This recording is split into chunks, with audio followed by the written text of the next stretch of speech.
Hey there, everybody. Welcome to a Payroll 2021 in Excel update, and where we're going to talk about the state of Connecticut. I resided in Connecticut for a couple years in my life about 20 years ago. It's a pretty state. Always like going to visit. They do have some complicated taxes, so we're going to talk about how to calculate Connecticut tax rate. And also in 2021, looks like they're adding paid family leave.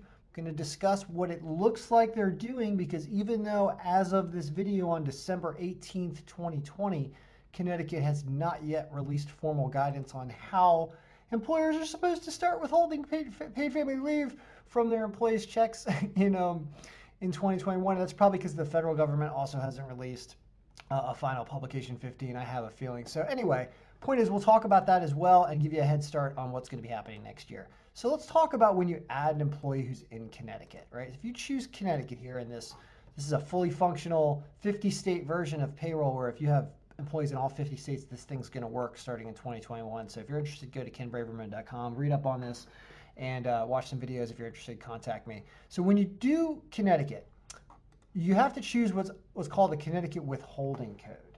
And so Connecticut likes to make this about letters instead of making it about numbers. This is what their Connecticut, the CTW4 form is. It says, hey, if this is your status on your return, then choose this letter if this thing applies. They make you read this whole grid based on what you are, and it converts it to a letter.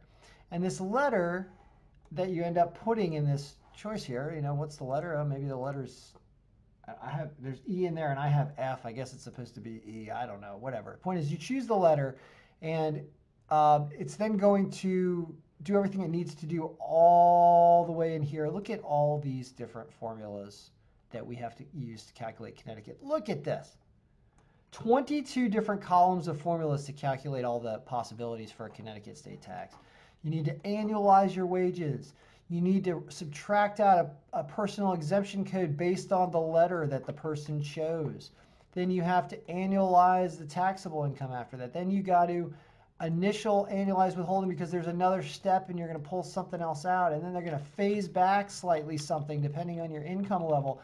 Then there's going to be another recapture for a different letter. Then there's going to be codes of personal credits for a different letter. Then there's going to be a PE percentage multiplier. And then finally you end up with your Connecticut state tax. That is, I can't wait for them to update their withholding guide for 2021, because they're probably going to change this and we'll have to reformulate everything in the middle of January for everybody.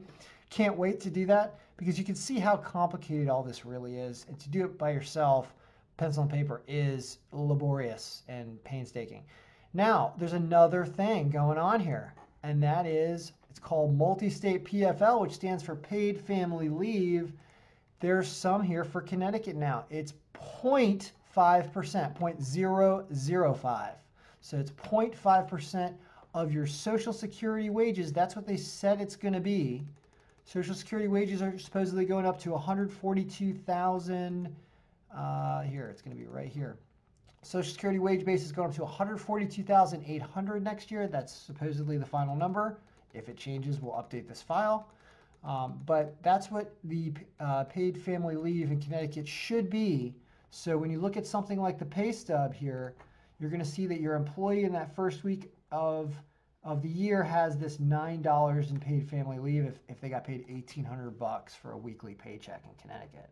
So this is an additional thing that's going to be coming out of your employee's paycheck. I'm sure your employee is going to be ecstatic about that. And it maxes out at your Social Security wages. So a way to figure out kind of how much that'll be for the year is I made this person have a huge salary in the third week, and here's the total. It looks like $714 is what the annual maximum will be if all those numbers stay the same after the publication of this video. So that being said, you got your Connecticut state tax right here, you got your paid family leave, and you have all those formulas. If you're interested in this payroll and Excel package, it is the easiest, least expensive payroll application in the universe. That's what I say, and I'm prepared to defend it in court. Say it all the time. So it's awesome, and you can see we've condensed all this down into just one column's answer right here, and that's all you have to care about. You don't have to do any of this. I won't even explain all these formulas in the video because it's too complicated and annoying, because it's based on letters. Why are we getting letters involved with numbers? Have we not learned anything, Connecticut? I mean, you got one of the toughest states to spell also. You and there's another one that's pretty bad. not Mississippi. You can figure it. Tennessee's kind of tough. Massachusetts, New England states, tough to spell.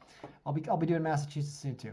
All right, guys, that is Connecticut. We're going down the list. We're going to get this list done before the end of the year. District of Columbia is next. I know that one's not too bad. Then Delaware. Florida has no state tax.